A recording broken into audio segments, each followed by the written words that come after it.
Welcome to Unbiased Science, where we bring scientific method to the madness. We're your hosts, Dr. Jess Steier and Dr. Sarah Scheinman. Woo woo!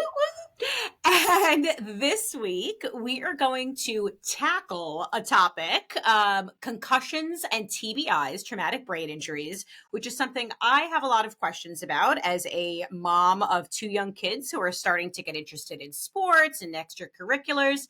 And Sarah and I are joined by another badass, is it Chicagoan? I don't know. I'm sorry. I do that really badly.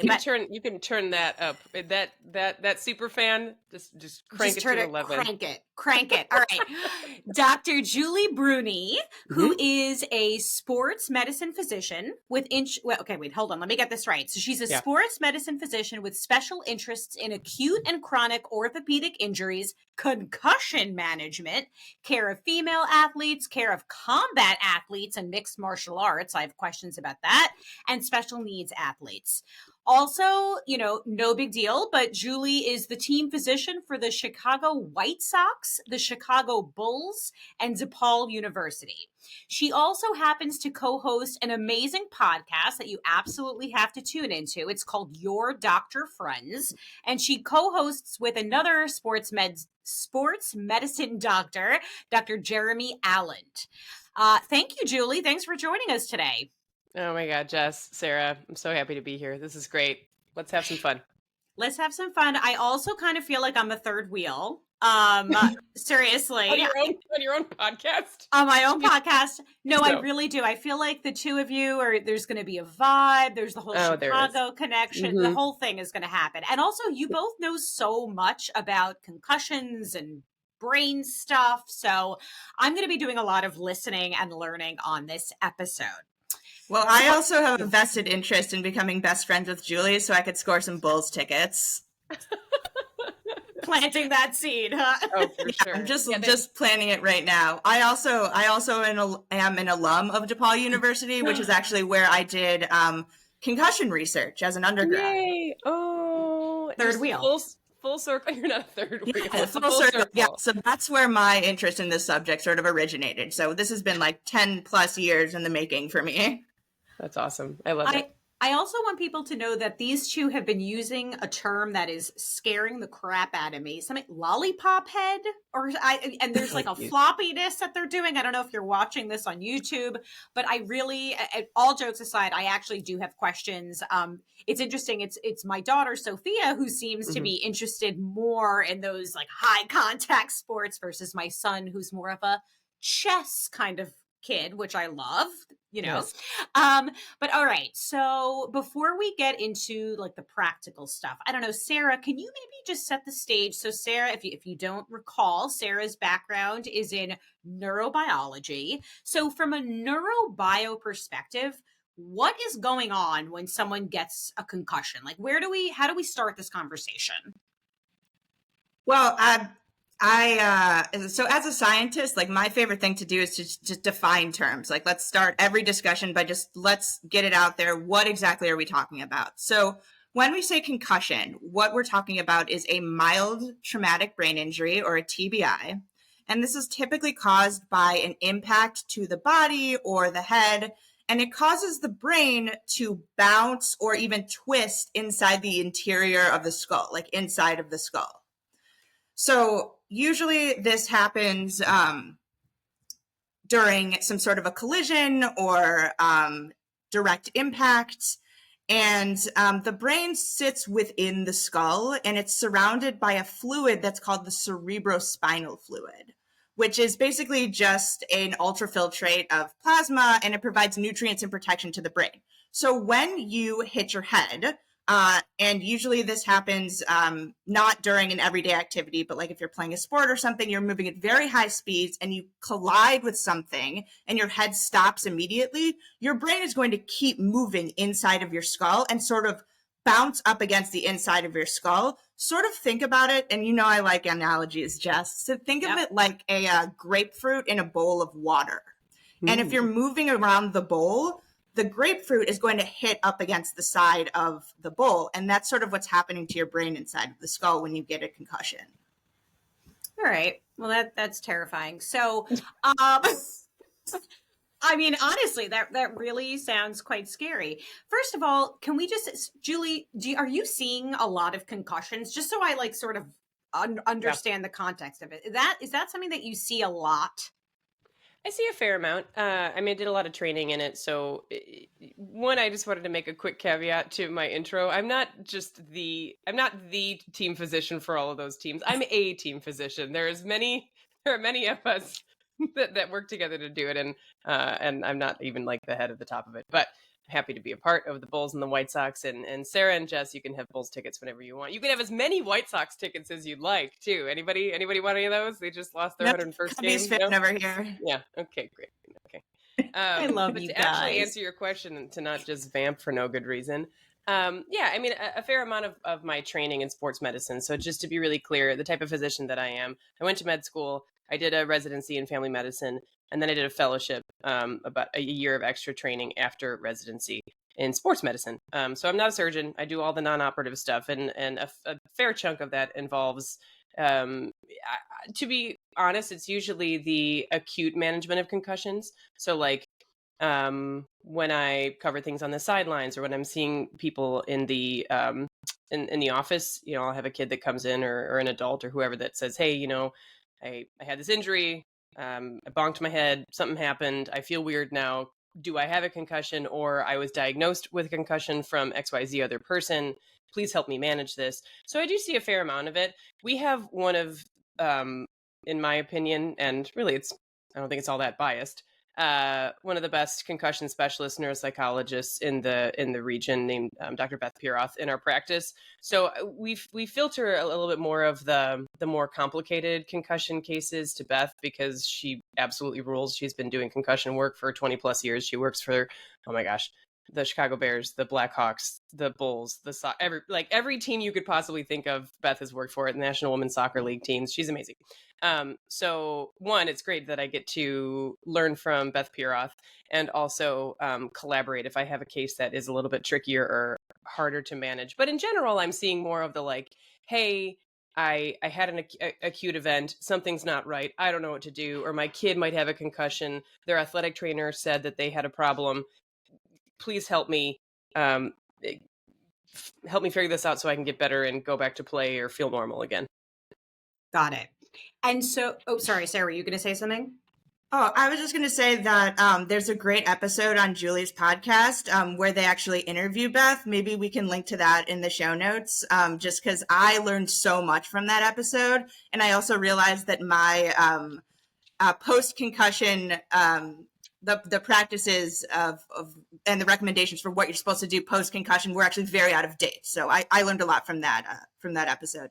And so how cool is that? Let's link to that. Heck yeah. Thanks.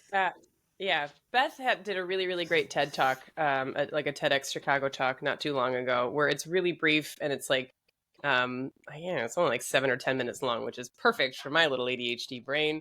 And it was really helpful to help us and understand about, and we can probably get into this, you know, as we have this conversation too, Sarah and Jess, I don't mean to derail, about how a bit more relaxed some of the return to learning and return to playing and returning to life and returning to exercise guidelines have become over the past 10, 15, 20 years.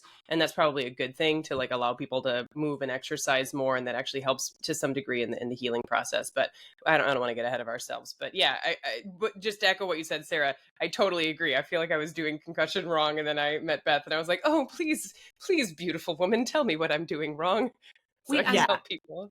I'm so curious to hear what it is that you feel. I mean, I don't know if you're being, you know, super serious or not, but like that you are doing wrong, or what is it that, you know, I don't know. You don't have, I don't mean to put you on the spot. We can, Basically the concept for a long time was, if you have a concussion, go lay in a dark room and don't do anything for at least a week. Don't look at a screen.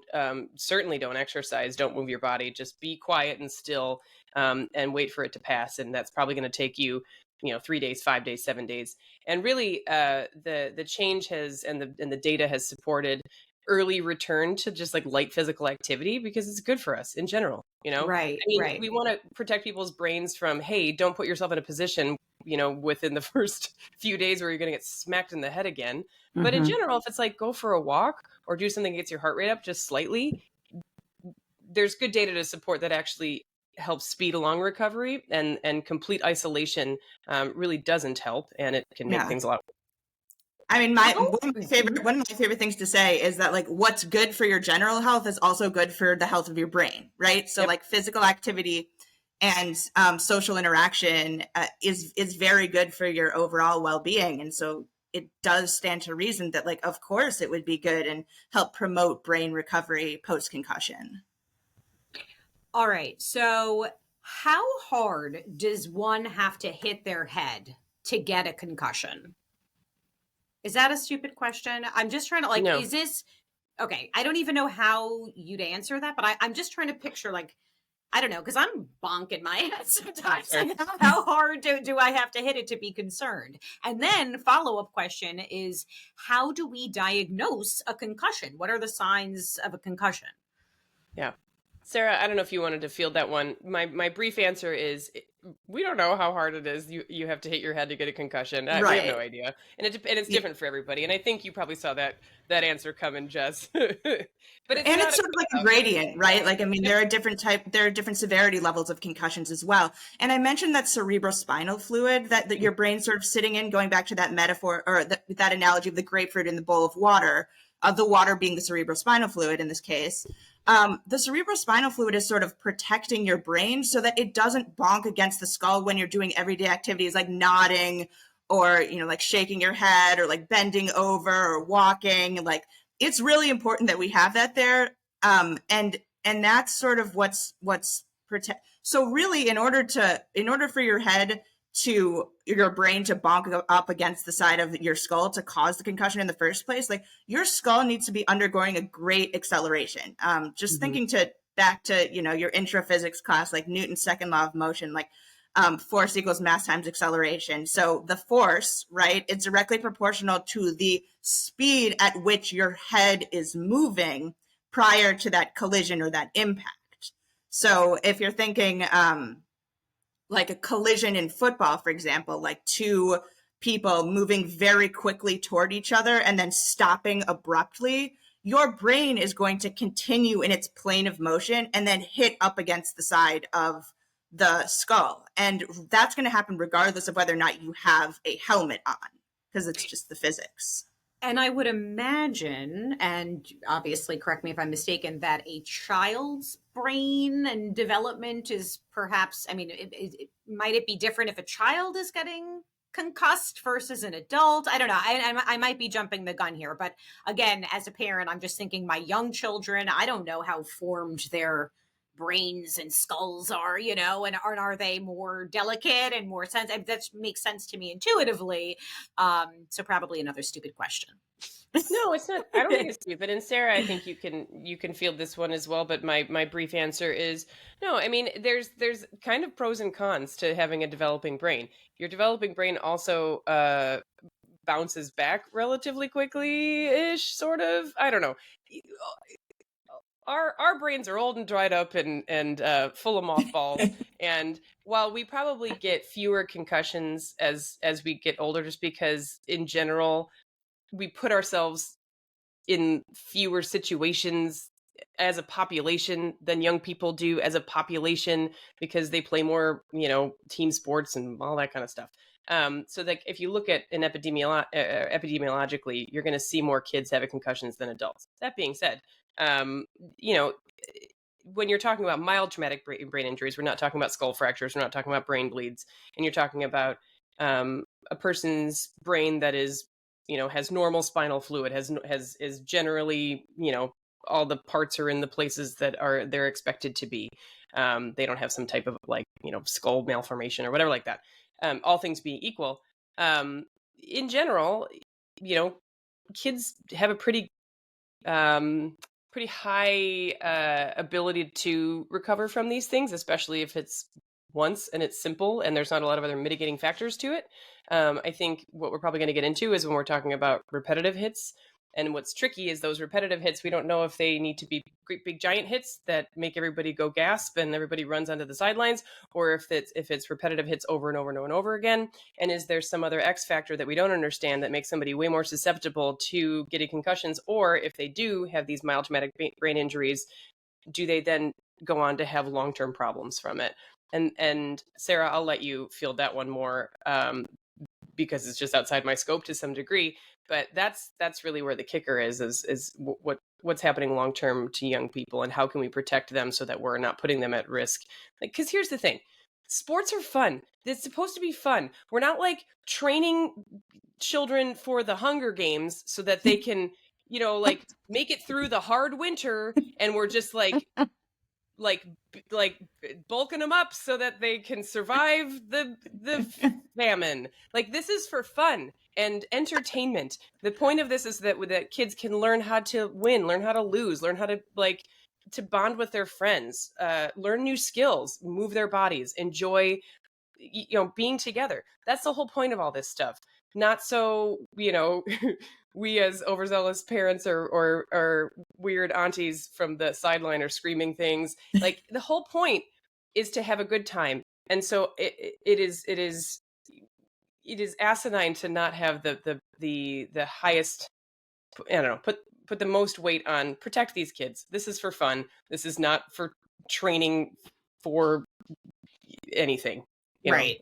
Let's remind ourselves of that. Mm-hmm. Sarah, did you want to add anything, or no? I did a typical went on for way too long, and I don't even know where the beginning of it went. So what was the question? Let me. I was transfixed. I was listening. I was learning. I was like, whoa, yeah, keep going. Mm-hmm. She watched me on my soapbox is what she did. It's great. Loved it. Loved it. Killed it. Crushed it. Julie, let's just chat a bit about signs and symptoms. Yeah. And the cool thing, and where there's been a fair amount of great education, is to share this information democratically, and to create different forms and different ways of teaching, like parents, coaches, anybody who's involved around sport, to be like, what should I be looking for?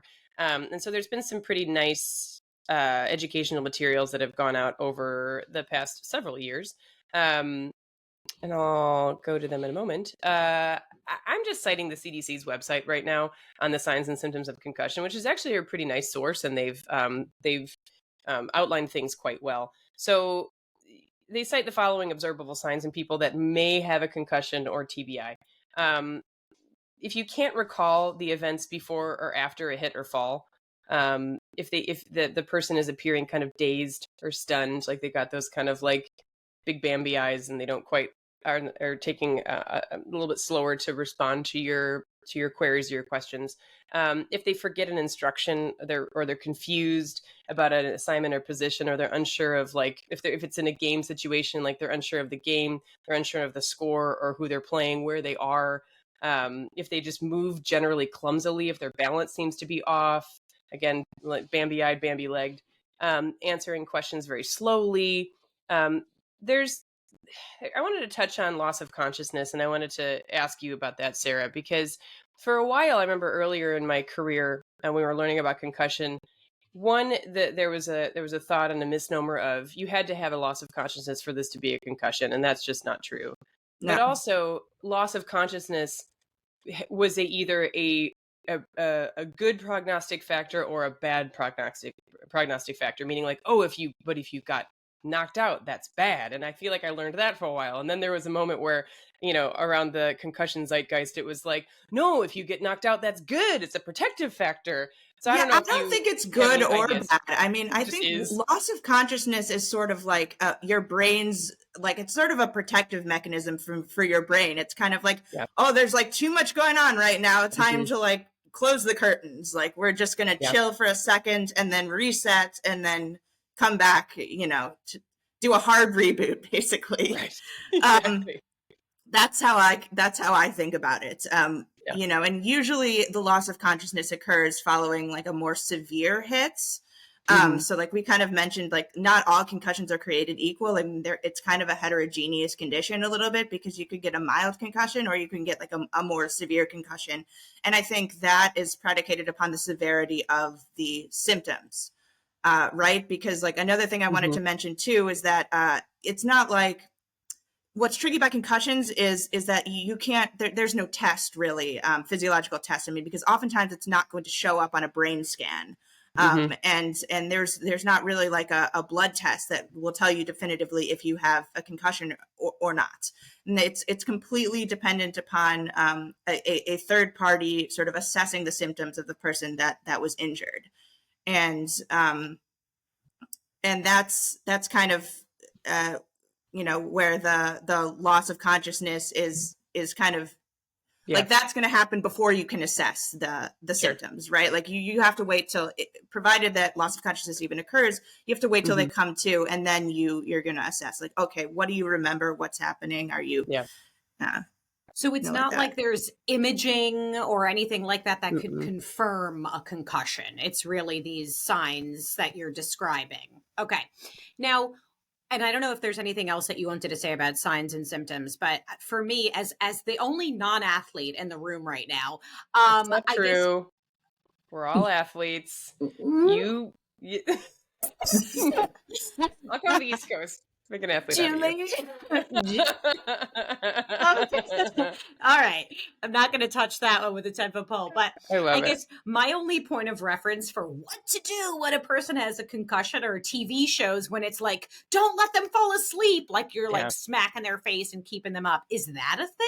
And if so, why is that a thing? Or is that just absurd TV land? Yeah, it's not about concussions. It's about if you had a concern about somebody having a brain bleed. So that is a real thing. If somebody gets hit really hard in the head, especially, it would be odd for it to happen, from like, I bent down to clean the litter box and smacked my head on the shelf, and now I'm worried that I have a subdural hematoma.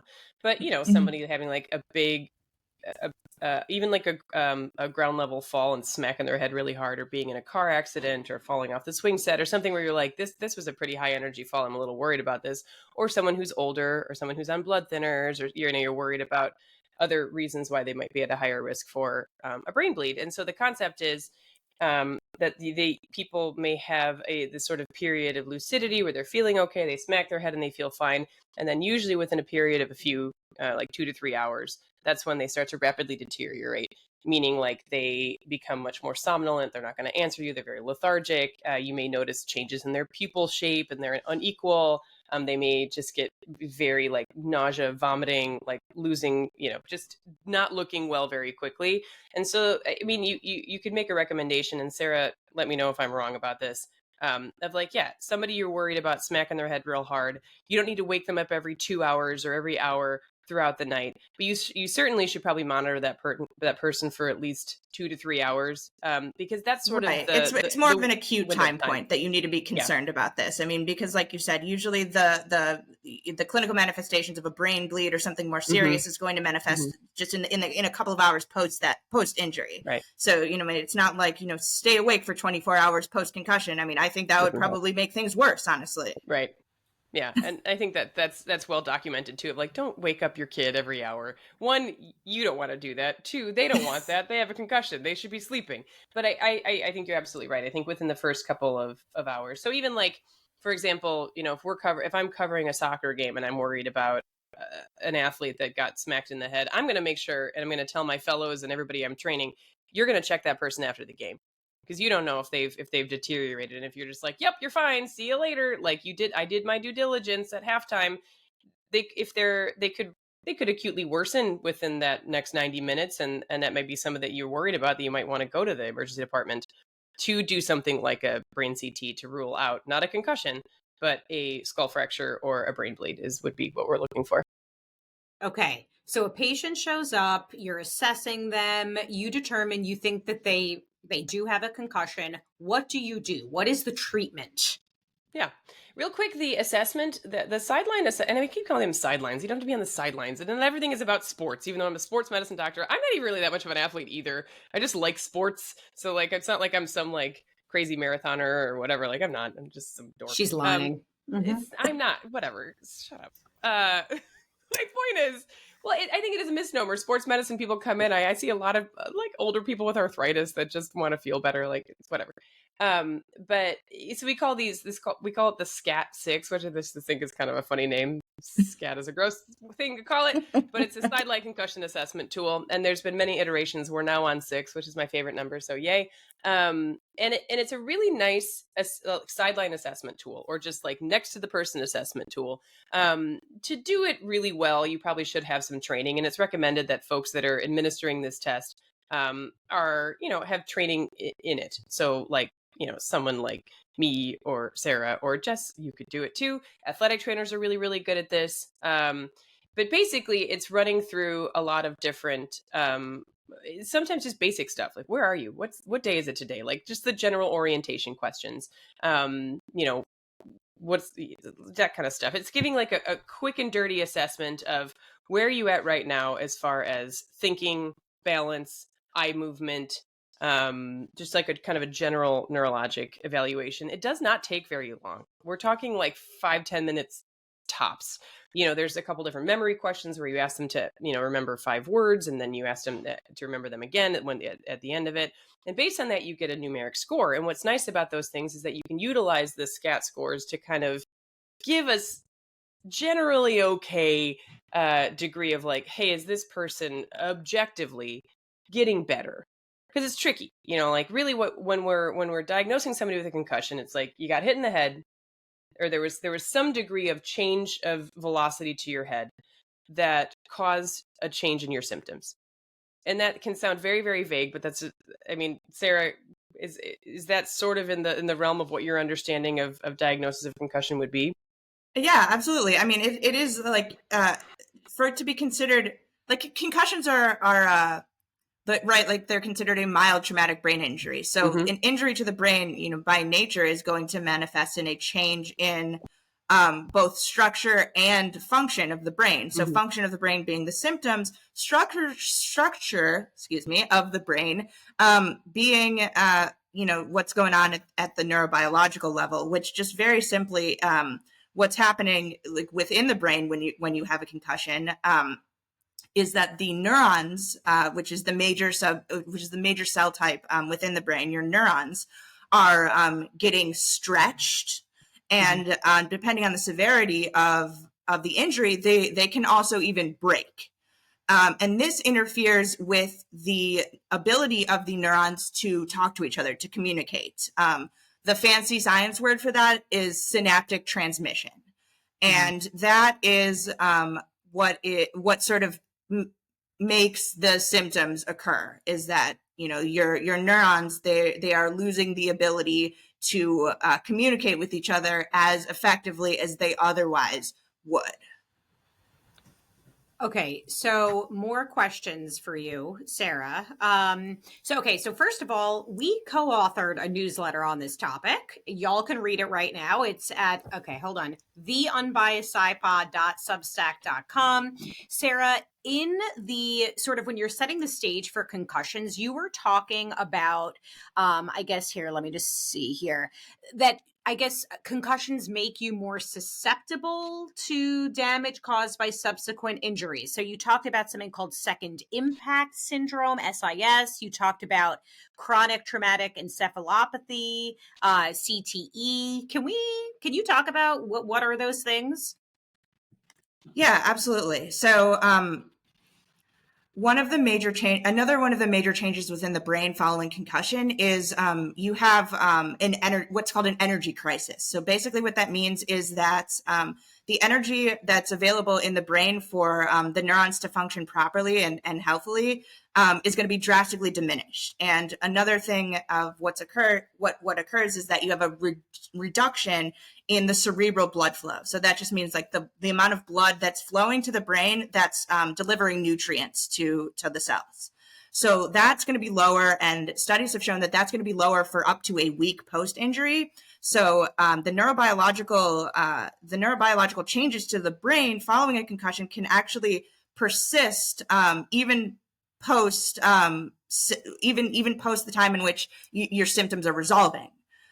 So basically what that is going to translate to is an increase in the vulnerability of the brain to additional injuries, right? So if your brain's not operating at full capacity, you're already sort of in the recovery process, but you're not fully recovered, and then you experience another impact or another injury, that is going to lead to a more severe outcome.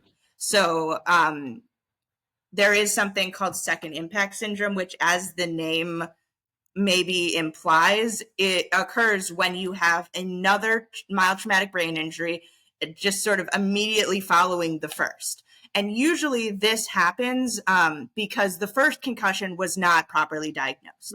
And this emphasizes the need for education for the coaches and for parents and just for general awareness of concussions and concussion protocol, because if that first concussion is not diagnosed, and just going back to sports for a second, the child or athlete continues to play and then experiences another concussion or another mild traumatic brain injury, this can cause some pretty scary things to happen, including some swelling of the brain, herniation, and even in some cases death. And there have been some news stories recently of this actually happening very, very, very tragically in young athletes. And I think this was probably a second impact syndrome type of situation. Oh my gosh. And it's so tricky I agree with you. And it's so tricky to thread the needle between, okay, here are hundreds of thousands, if not millions, of young people engaging in contact and collision sports in the US. Let's just take the US. We don't have to go around the world every day, right? And they're all hitting their heads to some degree over and over and over again. And so I think where there has been a little bit of a shift between, we talked about before of that, like, oh my gosh, take them out immediately and don't let them do anything and don't let them leave the room or see daylight. Clearly that was swinging in the wrong direction, and swinging in completely other direction of being like, it's fine, just let them play. Who gives a shit? Stop. It's fine. Who cares? Rub some dirt on wrong. it. Exactly. So trying to thread the needle between, okay, being terrified of the concept of second impact syndrome, which is real. It's a real thing. It's happened to people, and it's the worst thing. It's the worst thing that it could be. So, like, yes, we want to prevent the worst thing. It's kind of like why we bother doing physical exams for sports physicals. We're trying to prevent sudden cardiac death on the field. We're trying to, we're trying to prevent a million things. But, like, what's the worst thing that could happen? Let's try to prevent that thing.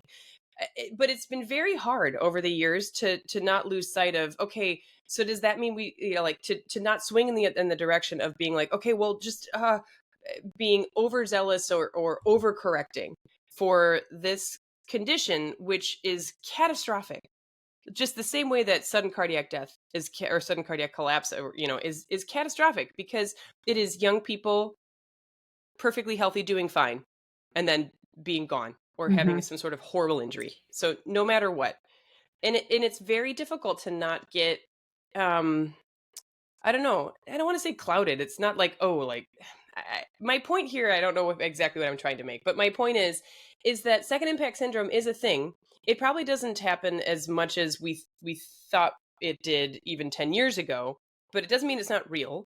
And that you're absolutely right, Sarah, the neurobiologic changes that are happening inside someone's brain immediately after and within a few days or a week after a mild traumatic brain injury are real.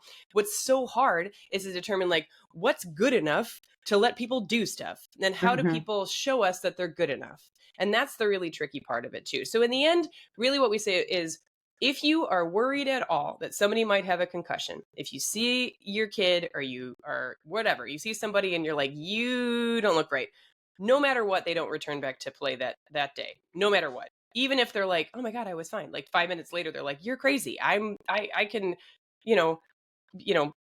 balance basketballs on my fingers and do the alphabet backwards. I don't give a shit. You're out of that game until tomorrow at least. And I think that that's at least enough to say, look, we have to have a high suspicion for these things if somebody has any symptoms whatsoever. Because the problem is that a lot of people will not tell you for good reason. They don't want to be not playing. They don't want to be pulled out. They don't want to be the person with a concussion. And so in the end, it's just so tricky to not just be worried of like, oh my gosh, if I don't do this thing, then this kid's going to die. They're probably not going to die, but be really, really, your suspicion can be high. And if worst case scenario, you didn't let them play for a day and like get them assessed by somebody who knows what they're doing. It's not that hard. All right. So I want to turn to our heard from the herd segment in just one moment. But before we do, just help me clarify something. So this second impact syndrome, this is more of like an acute thing. As you're saying, it sounds like it's rare, but it is catastrophic, or it can be catastrophic if and when it does occur. But then that other thing, that CTE, what does that stand for? The Chronic Traumatic Encephalopathy. That's more, I mean, the name implies, right? It's more of a chronic. Are we talking, because I'm thinking like I've read news about these like older athletes who played football for, I don't know, decades. Is that the CTE that they're, when they have these, I don't know, neurological issues, I'm probably botching this, after like a career playing? Is that what we're talking about, CTE? Right. So CTE is like you mentioned, it's more of a chronic thing. So symptoms of CTE don't usually manifest until like 8 to 10 years post, like at least 8 to 10 years post the experience of like repetitive traumatic brain injuries. And it's classified as a progressive neurodegenerative disorder, and similar to diseases like Alzheimer's. And it usually leads to problems in thinking and memory, and it physically manifests itself in a reduction in brain weight and cortical atrophy and an abnormal protein aggregation.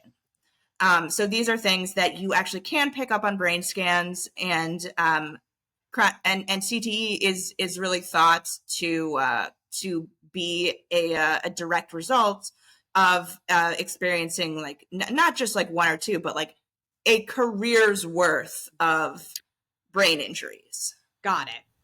Okay.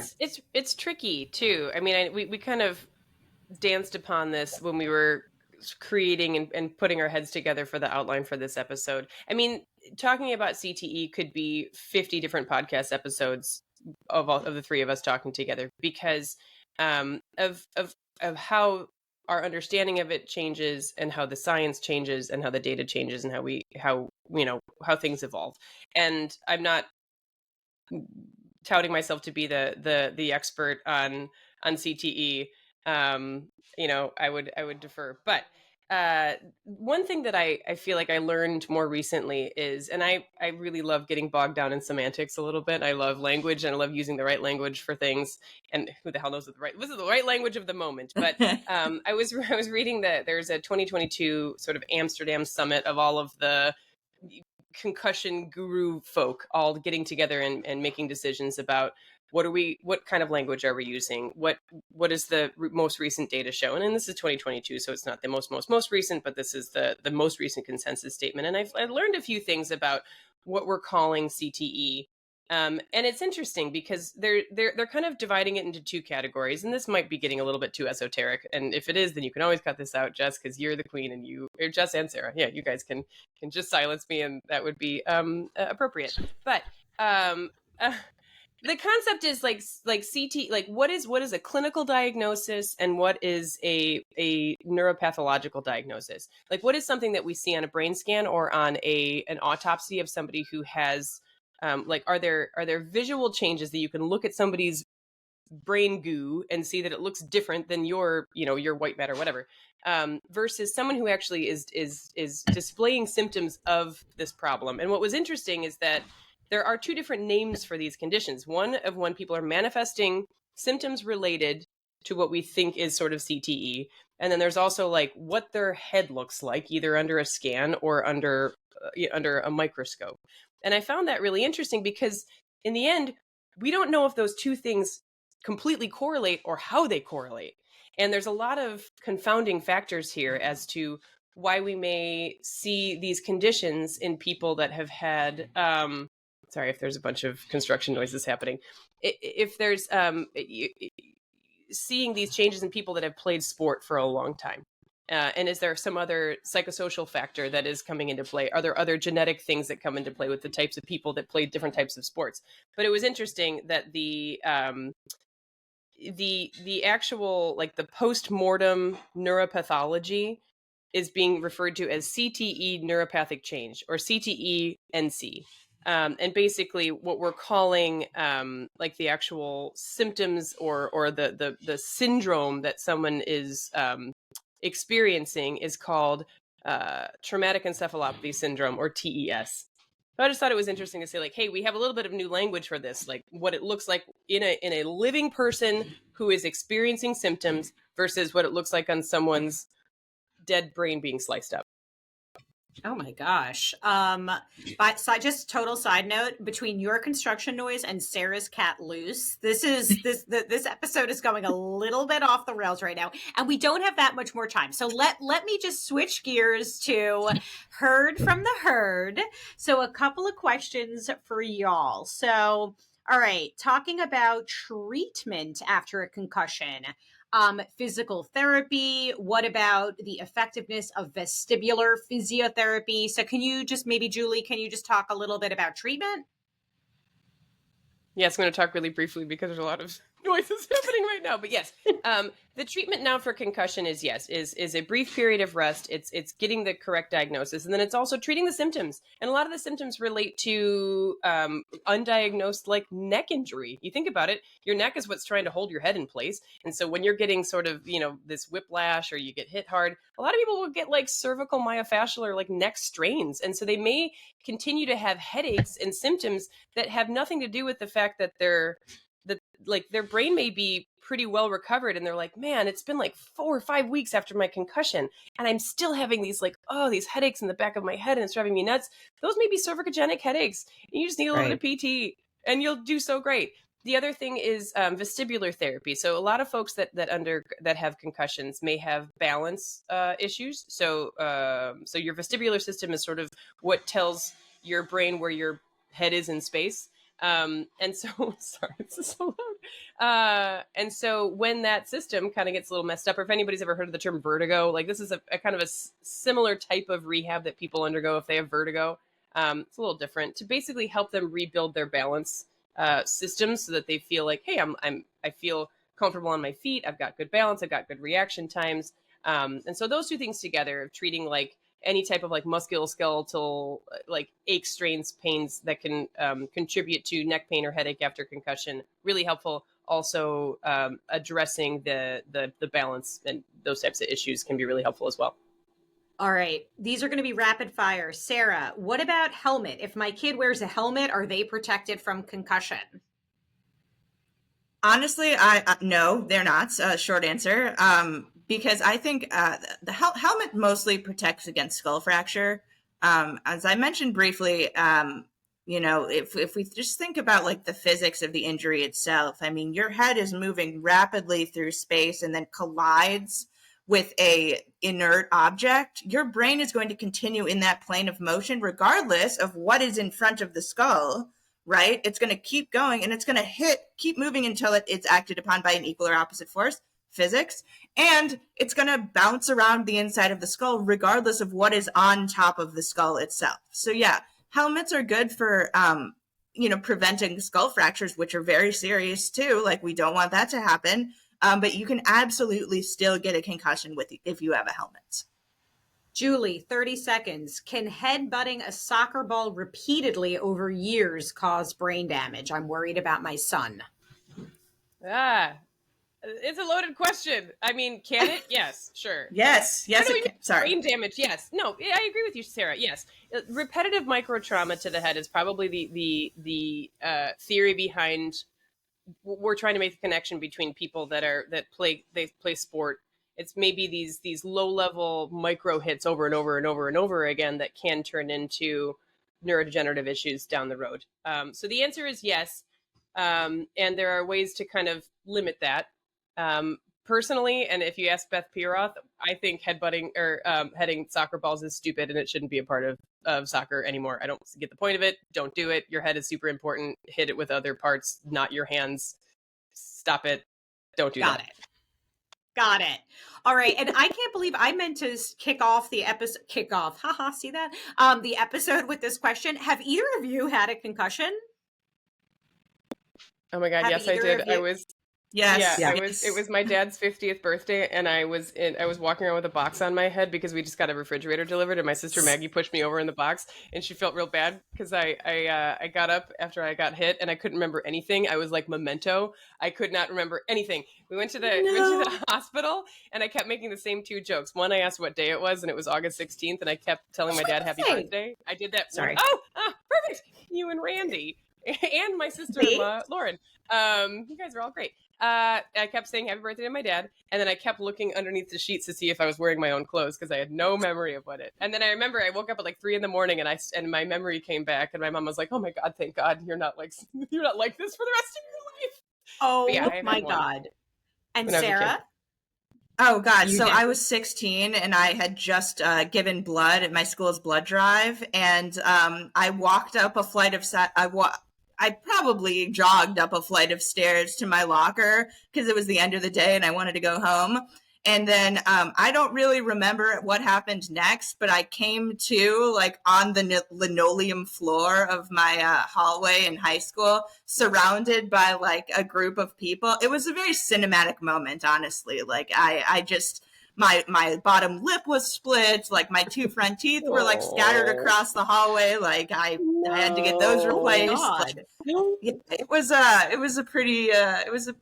a pretty gnarly experience. Okay, also side note, these were not the responses I expected. I thought it was going to be like, yeah, during rugby or like something like that. You're like, while donating blood, while moving a refrigerator or whatever. Anyway. No, I was not moving a refrigerator. I was playing in a box and my sister Maggie pushed me over and she feels bad forever. Okay. Yeah, well, Maggie, it's all your fault, Maggie. You're forgiven. No, she's forgiven. Okay, she's forgiven. So, all right, last question. Then if there's anything else you feel like we didn't touch on that we absolutely have to touch on when it comes to concussion. I'm a parent. Are there any, pretend that you're me, put yourself in my shoes. And I know we tend to steer clear of absolute statements on unbiased science. However, are there any sports that you would say no to your kids signing up for? Full contact football. Yeah. I worry about full contact football, especially yes, I agree with you. I think it's a little, and to be honest, it's funny because I really do enjoy taking care of combat athletes and mixed martial arts. I don't think I would have my kid be well, particularly not boxing. The whole point of boxing is to give somebody a concussion. That's how you win. I mean, if you're saying that knocking them out is a concussion, which it seems like in many of those cases it is. So the whole point of boxing is to create head injuries. So I think, I'll back up and say I would not involve anybody really in boxing, even though I enjoy taking care of those athletes because I think they deserve good care. But I probably wouldn't encourage folks to do it.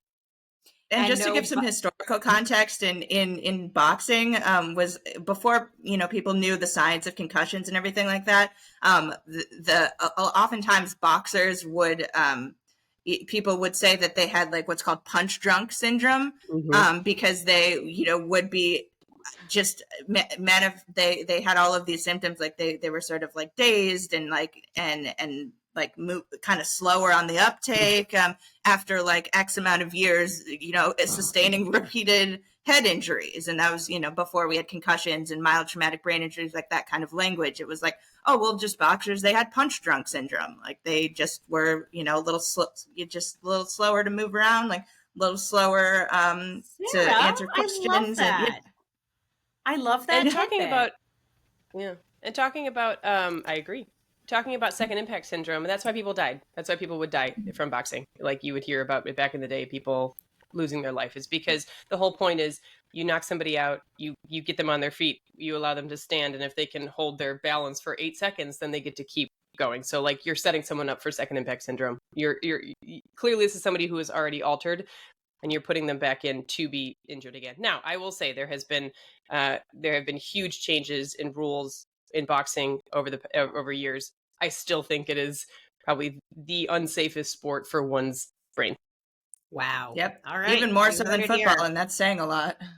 Holy moly. All right. Any final thoughts, Sarah, Julie? We covered The a only lot of thing I wanted ground, to so mention, no pressure. is you had talked at one point about like different testing. You know, I think we touched briefly on like brain scans don't find concussions, and unless you're really worried about your kid or your athlete or whoever, somebody's getting really somnolent, they can't stop vomiting, their mental status changed a lot. You don't necessarily have to take them to the ER. If you want to, or if you want to take them to urgent care or have somebody look at them, great, not a problem. But they don't need a CT scan. And in fact, like CT scans are not totally benign. A CT scan is like 100 X-rays to your brain, and we know that radiation exposure is not nothing. So it's something that may not add a lot of value. But the good thing is that you take them to be evaluated by a medical practitioner who's trained in this, and they can kind of help you decide whether or not somebody might need a brain scan. There was a floating around. Abbott had just created a couple of blood tests that were trying to look at. They were called like the concussion blood tests. And really, my understanding of it is basically like, here are some substances that may be released in our bodies and our brains when we have a significant traumatic brain injury. And those blood tests maybe helped us to decide whether or not somebody that we were on the fence about whether or not they needed a brain scan should get a brain scan. So usually it's like an older person who maybe fell down and they're maybe not the greatest historian. And like, I don't know, or this person was intoxicated. Do we think that, you could do these blood tests? It's almost akin and similar in a way to like, if you're worried that someone's having chest pain, is it chest pain because their heart is doing something bad? Or is it chest pain because they sneeze real hard, And so risk stratification. So just to be really clear, some of these concussion blood tests are not helping us diagnose concussion. They're there as tools to mainly help us risk stratify whether or not some people might benefit from looking a little bit further into imaging their brain. Does that sound And just about to right, add Sarah? on to that too, I mean, concussions are a heterogeneous condition, right? So it's really tricky to identify a single biomarker of a concussion, because what is occurring in the brain of one person or the body of one person following an impact of a certain severity might not necessarily be happening in someone who experienced a more or less severe injury, but they are both considered concussions. Yeah, agreed. I have learned so much from both of you. Thank you so much. Thank you to Dr. Julie Bruene. Julie, Bruene. Sorry, I put the M. No, you said it right. I said it right? That's okay. me. You did great. Oh, You're great. I thought you said Bruene. No. Okay. Where can people follow along, listen to your amazing podcast? Tell us where to listen and follow. Yes, please. It's me and my partner at work, Jeremy Allen, who I adore. He's my work bestie. We have such a great time. We're both sports docs, so we call it Your Doctor Friends, because it's like, oh my God, I have a question. I don't know what to do. I'm scared. I have a weird rash. I read this news story. Who should I text? I should text my doctor friend. The same way you text, your neurobiologist friend or your public health friend. No one ever. Shut up. Yeah, I do. So we're on all the platforms. You can find us at Your Doctor Friends, and then we're _Doctor_Friends on Instagram. We post a bunch of stuff on Instagram. I'm usually liking and commenting on all of Jess's posts. Oh my gosh. So you can find me there. It's me. It's me, Julie. No, and I've been sharing all your stuff. All your content is so fantastic. We're going to link to all of it in our show notes, and we will definitely we'd love to have you back on the pod, and maybe Jeremy will join us next time. Yay. All right. Well, everyone, we thank you for joining us today. We hope that you found this episode informative, interesting, and practical. For more Unbiased Science, you can follow along on social media at Unbiased SciPod on Instagram, Facebook, all the platforms. Please also sign up for our Substack.